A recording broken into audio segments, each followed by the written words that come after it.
I watched over 70 movies last year. Let's talk about them.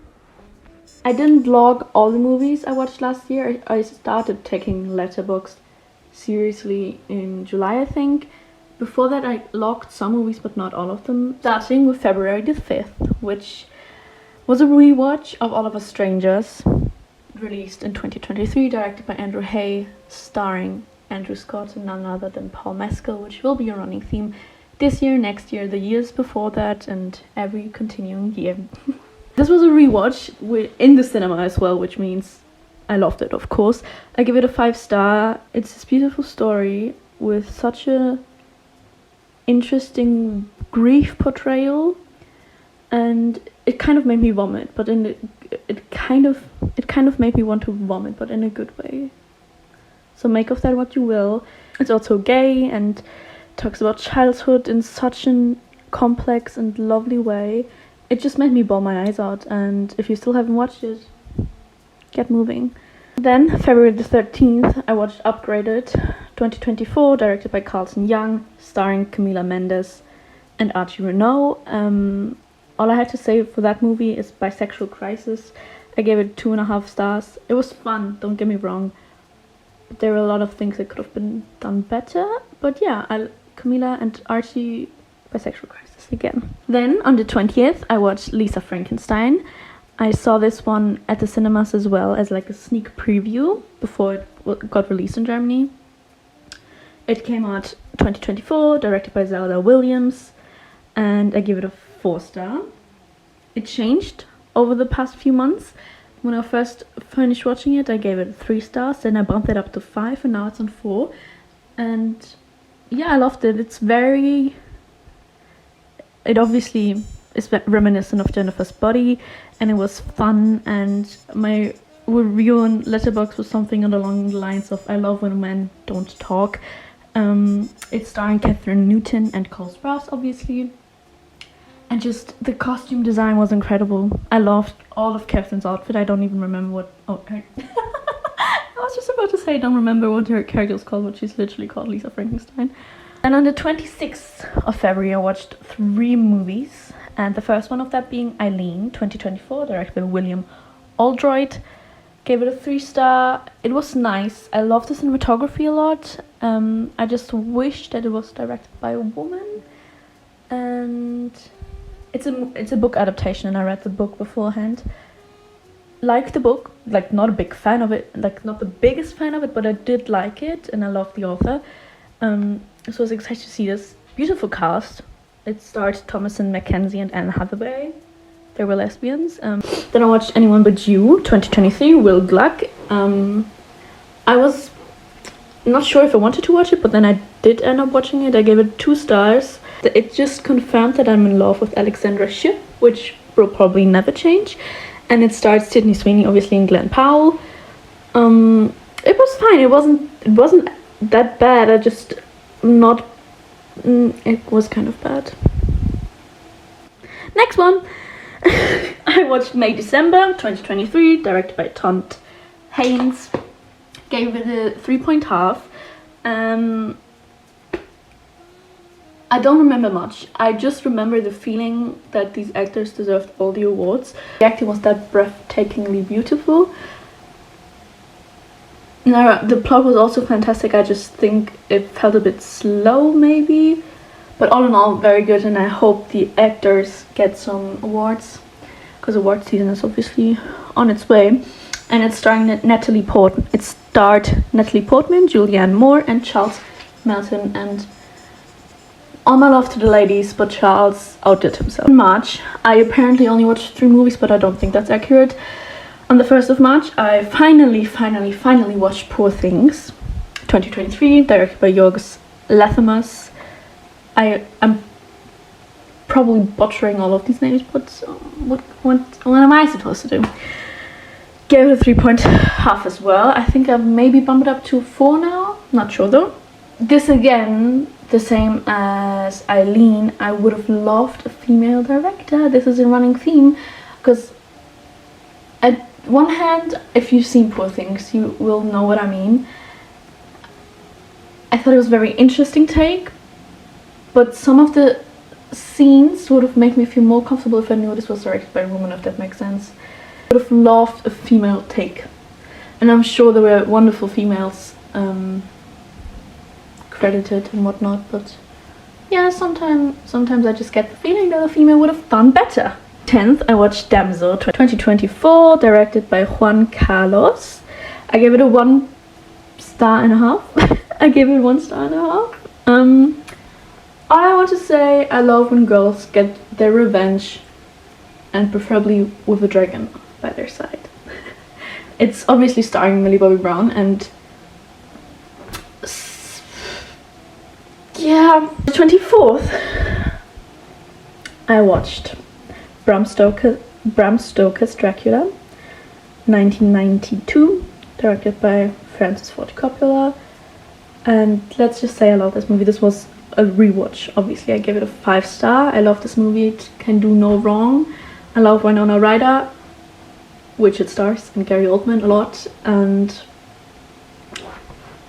you will notice I've watched a bunch of vampire movies. I also just last week watched Nosferatu, but I already watched it.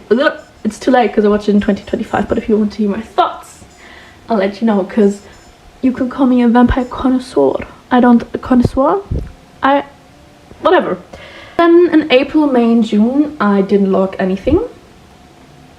I don't know what happened there. I 100% watched movies. I even went to the cinema, if I recall correctly, but that life happens, I guess. The first movie I watched on the 10th of July was Challengers, directed by none other than Luca.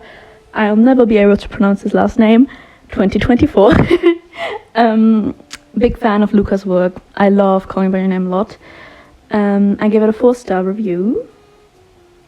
I loved it. I think it was just missing a little something for me, which is insane because it had so much to offer. There was a little sprinkle that I could have wanted, but maybe also if I rewatch it, I'll like it even better. The review on Letterboxd was the following: 2 little boys worshipping a goddess, but they're also in love with each other, which is the entire plot. And seriously though, if they would have just gotten over themselves and fucked, it would have been better for everyone involved. Next off, I watched Dracula 1931, directed by Todd Browning. Like I said before, I wanted to get into vampire movies because ever since I can think, I've been obsessed with vampires. If you want a video, maybe I should get the mic back. If you want a video on all the vampire media I've consumed, sucked out of, that's a little bit concerning. Let me know. This Dracula version obviously stars none other than Bela Lugosi. Give it a 3 star. The review just says, "Oh, so scary." I'm sure it was scary at one point, but it was just a really nice watch. Like, seeing the first vampire / monster films is always so exciting. I watched all of those on the same day, by the way, as well as Suburban Gothic 2014, directed by Richard Bates Jr. I gave it 5 stars. I gave it 5 stars initially, but I changed it to 4. Because sometimes when I watch entertaining movies, I just say 5 stars, which is fine. But after I thought about it for a while, I said, okay, let's pump it out to 4. It's starring Matthew Gray Gubler. I love Criminal Minds, sorry. And Kat Dennings. I've wanted to watch it for a very long time. Been on my watch list for a very, very, very long time. And I finally watched it. Review is of a movie. I love it. Bisexual Panic. Kind of spooky. But at the end of the day, it's just really fucking sexy. Then on the 21st, I watched Am I Okay 2022, directed by Tig Notaro and Stephanie Allen, not sure. With 3.5 stars, and it just felt way too personal and relatable. And I know there are some things that people criticize about this movie, and I get that, but I did feel very seen by Dakota Johnson's character. On the 23rd, I watched Inside Out 2024, directed by Kelsey Mann. Gave it 3 stars. I think I went into this thinking it's gonna be life-changing because I loved the first movie. My review says wanted more, but 12-year-old me would have needed this a lot because it's starring me as Anxiety. Then on the 30th, I watched my last movie in July, which was Deadpool and Wolverine. Saw this one in cinemas, obviously. You will soon find out that I'm you will very soon find out that I'm a Marvel fan. Beginning of this year, I would have said I'm a retired Marvel fan, but then a lot of great projects came out, so I'm very much back into it, and you will notice. I like Deadpool and Wolverine a lot. It came out 2024, directed by Sean Levy. Gave it a 4.5. Starring Ryan Reynolds and Hugh Jackman. Hugh Jackman was fabulous in his role. Made me want to rewatch all of the Wolverine movies. Haven't done that yet, but there's a lot to rewatch in the Marvel universe, so give me some time. Two gay men fighting each other in latex. Then in August, I had big plans, which I fulfilled, I would say, because I went to Bosnia and Croatia, and I just downloaded a bunch of Marvel movies because I was in the phase back, because I was back in my Marvel phase, obviously, and we had a 26-hour bus ride to there, so I was like, okay, I'm locking in on watching movies, and I rewatched The Avengers 2012, directed by Joss Whedon, Captain America, The First Avenger, Spider-Man Far From Home, and Black Widow. I watched on that bus ride, and then on our vacation, we all watched Kiki's Delivery Service together, which was my first ever Ghibli, whatever, film. I've always wanted to watch it, but never did, and then I was forced, and I loved it a lot. Kiki and Gigi were just my dream team. I love girls with little cat sidekicks. Came out in 1982, and I forgot to write down the director, but I'm sure you can look it up if you're interested. Gave it a 4.5. Would even say 5. Like, you can definitely round it up to 5.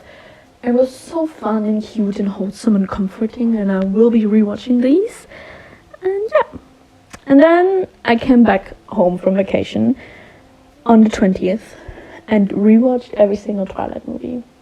I really truly don't know what came over me. I think I watched the first one on my last day on vacation because I was sick, and I just wanted to watch something silly and light-hearted. And I watched Twilight. I continued my vampire road, and on the 23rd of August I watched My Best Friend is a Vampire, 1978 by Jimmy Houston, and God did I love this movie. It stars none other than Robert Sean Leonard, which, if you know, you know. This movie basically is Neil Perry if he became a vampire. It has all the right gay undertones, and we all know vampires inherently very gay, but this was just even more gay, especially because the love interest was definitely a lesbian. Gave it a 4.5. I really like this. If you like 80s slasher movies and want to branch out in the 80s, definitely give vampire movies a try because they're fun and camp and gay. And because I love Robert Sean Leonard, then I then decided to rewatch Dead Poet Society because I also saw the play a week beforehand, and obviously a rewatch. I've watched that movie way too many times.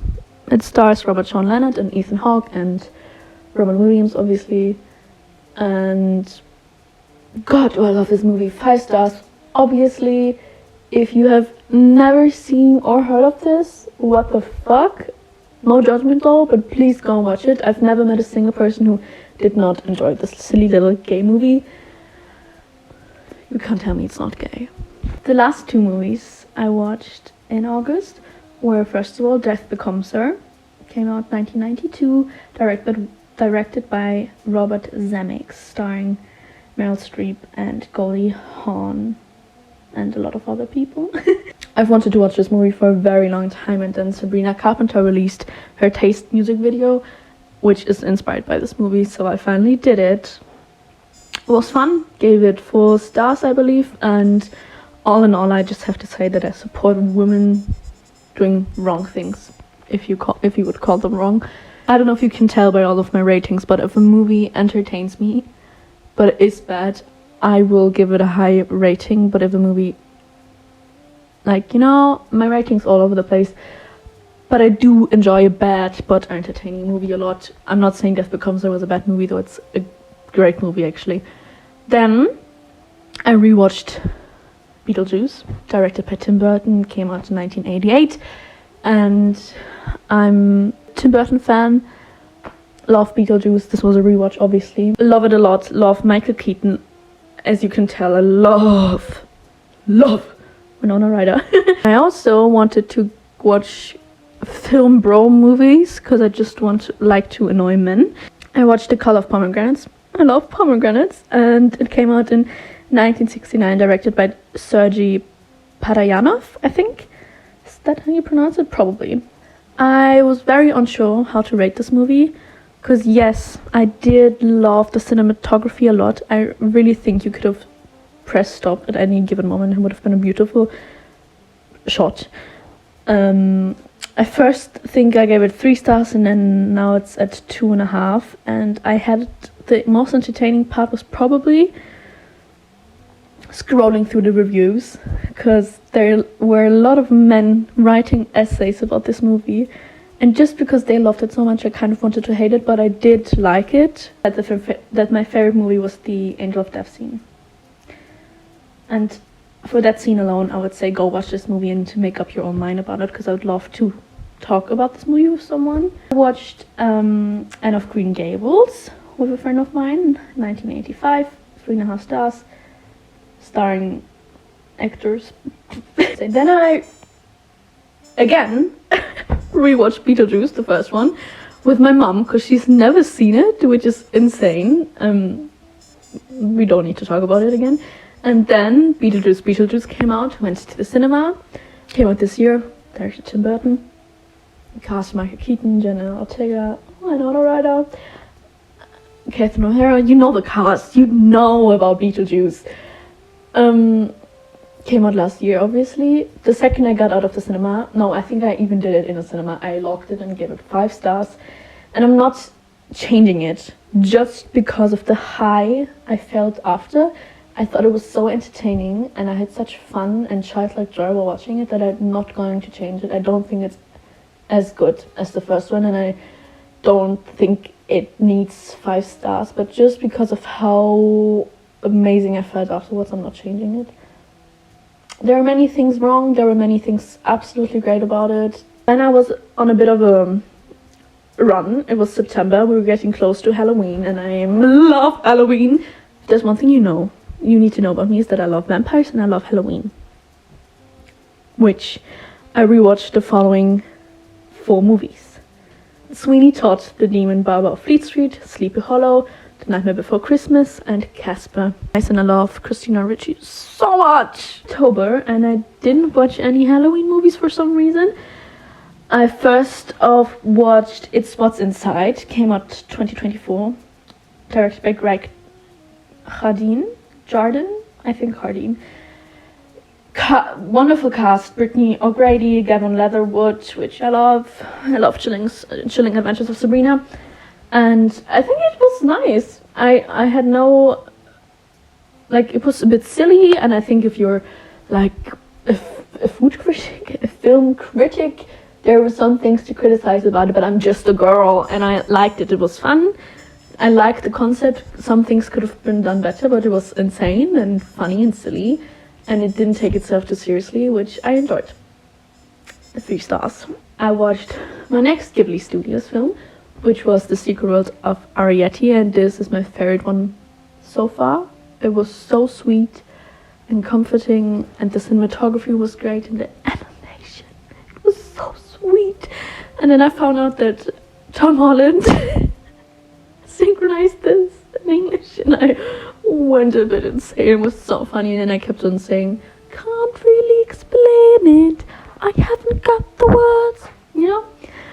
Then I continued on my Marvel hysteria, rewatched The Amazing Spider-Man, The Amazing Spider-Man 2, Spider-Man No Way Home, Doctor Strange in the Multiverse of Madness, which was not the greatest Marvel movie, but it got way too much hate. And Eternals, which I love Eternals. I watched Time Cut, which came out last year, directed by Hannah McPherson, not sure, starring Madison Bailey and Antonia Gentry and Griffin Gluck, and don't waste your time watching this movie. Then I watched My Old Ass, came out 2024, directed by Megan Park, and I loved this way more than I thought I would, but then also I gave it 5 stars immediately after finishing, and then I bumped it down a bit, because sometimes when I cry while watching a movie, I think, oh my god, this is the greatest movie I've ever seen, and then after crying I'm like, okay, there were some things wrong with it, my personal opinion, but I did really like it. It's starring Macy Stella, who I love, and Aubrey Plaza, who I love, and He Who Shall Not Be Named, which is one of the reasons I was disappointed, because why did they cast him? I felt a little bit weird about the lesbian erasure going on, but then again, I kept on thinking sexuality is so fluid. So I get it, but I also get if people are mad about it, so very split opinions about this. I did love it, though. It was funny, and it also didn't take itself too seriously, and I love Aubrey Plaza and Maggie Stella a lot. And it made me bawl my eyes out. I gave it a 3.5, which I bumped down from 5. So then I rewatched Iron Man, Age of Ultron, The Winter Soldier, Captain America Civil War, Avengers Infinity War, and Endgame in the span of 4 days. And in between that, I also rewatched my favorite movie. Sorry, that was probably very loud, which is After Sun, directed by Charlotte Webbs, came out 2022, starring Paul my skull. And did I say Charlotte Wells? I think I did. And Frankie Corio. I have a huge poster of this in my room. I love Paul Mescal. God, do I love this movie. I so badly want a screenplay book of it, but I don't think they have one. Well, I know they don't have one. I've looked everywhere. I love this movie. If you've not seen it, watch it. You must watch it twice, because otherwise you won't get it as much as you should. And it just deserves a rewatch, because you will notice so many more things, and it will be even more. It will make the movie even greater. And God, it's about a dad who goes on a vacation with his daughter, and it's heartbreaking, and it's the cinematography is crazy. I'm going to get a tattoo of it eventually if I have the money, and I will make everyone watch this movie. Then I continued on my vampire movie road and watched Once Bitten. Came out in 1985, directed by Howard Storm, starring Jim Carrey and Lauren Hutton and Karen Coppins. I gave this a 4-star. I like My Best Friend is a Vampire more, but I love Jim Carrey. My review just basically said this is the silliest vampire movie ever made. It was not a series for 1 single second. And it was very cunty and campy, like all 80s movies or vampire movies in the 80s. And Jim Carrey did a fabulous job, and there were some very controversial jokes in this one. But it was also so queer-coded. I will make every vampire movie queer. I will make every movie queer. A last word on this movie, it has the most iconic dance scene I've ever seen in a film, I think. Correct me if I'm wrong, but don't. Then, finally, because the release in Germany took way too long, and it wasn't even released, I watched it on some site or another. We Live in Time. Starring Andrew Garfield and Florence Pugh, which 4.5 stars. Stunning performances by Florence and Andrew, beautifully directed, and it's just so well made. Please watch it. Then I watched Little Women, 1994 version, starring, it's a running theme here, Winona Ryder. I do not know who made this movie. Gillian Armstrong. Came out 1994, I've said that. Also starred Kirsten Dunst, Claire Danes, Christian Bale, Trini Alvarado, and Samantha Mathis. And God, do I love it. I don't think there will ever be a single Little Women adaptation that I do not like. My favorite, if you haven't been able to tell by now, is the 2019 version, directed by Greta Gerwig. But I'm a bit of a hunt to watch all of the adaptations ever made, and this one was a great one to continue with, because it's so comforting.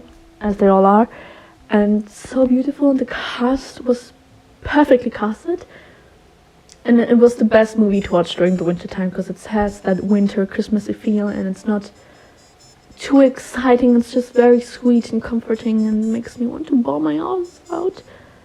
And it's very similar to the 2019 version, so if you're a fan of that one, watch this one. 2 more movies in November, the first one being The Outrun, directed and starring Saoirse Ronan. Saoirse? I always get nervous saying her name, but I think it's right, Saoirse Ronan. Sure. The Outrun, 5-star. If I didn't already have my 4 favorites, this one would be in there. And then I rewatched The Jungle Book with some of my friends, because we're feeling silly. And all I've got to say about this rewatch is that Baloo and Bagheera are gay for each other. And then the next day was the 1st of December, and we rewatched The Aristocats, which I don't remember ever watching, but I've probably seen it before, but fun. I watched 2 movies that I've been wanting to watch for the longest time, which is Gone Interrupted, came out 1999, starring Winona Ryder, directed by James Mangold, and the girls love this movie. I am one of the girls. I then watched Crimson Peak, which came out 2015, directed by Guillermo del Toro, starring Mia I will never know how to pronounce her name, but my queen, Alice in Wonderland queen, Jessica Chastain and Tom Hiddleston. Great movie. Then I watched The Nonsense Christmas with Sabrina Carpenter. No review. It was fun and silly. I love Sabrina. Then I watched Forrest Gump for the first time ever. I've never watched it before for some reason. It's one of my friends' favorite movies.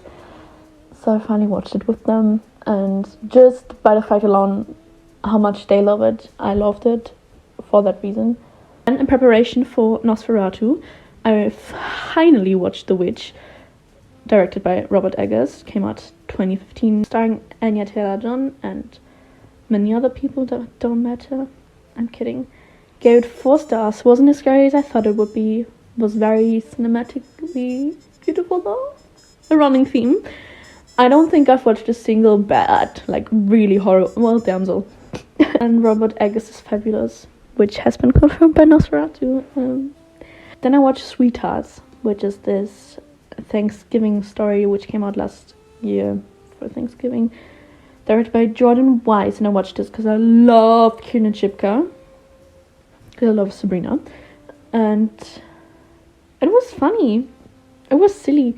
Not the greatest movie ever made, but it did its job, and I liked how they ended the whole storyline, which I won't give you spoilers. And I think Gayla Perrin deserved more screen time and more story. I then watched Only Lovers Left Alive, which has been on my watch list. Directed by Jim Jarmusch, which... Jim! You might have... This is the one movie that I watched this year that I'm really, really tempted to put into my 4 favorites. It came out 2013, starring Tilda Swinton, Tom Hiddleston, and it's a common theme here, Mia Wasikowska, which is still not how you pronounce her name. But it's a vampire movie. A very modern take on vampire movies, but still very gothic and camp. And I kept on wondering if I want to have a threesome with them or if I want to be either of them. And I also thought that I really wanted to be Eve, but I am sadly emo Adam. And then, oh wait, I watched so many great movies. I keep on forgetting. Did we stop filming? No, we didn't. I think I'm having hallucinations. I watched Phantom of the Opera, which has been... I don't know why I've never watched it. Let's say if I could make entirely new 4 favorites and I would forget my current 4 favorites ever existed, it would be Phantom of the Opera, Only Lovers Left Alive, The Outrun, and it would still be After Sun, because I cannot forget about that movie ever. Starring Gerard Butler and Emmy Rossum and Patrick Wilson, and God, do I want to look like Emmy Rossum? Everything is perfect about this. Then I watched Wicked.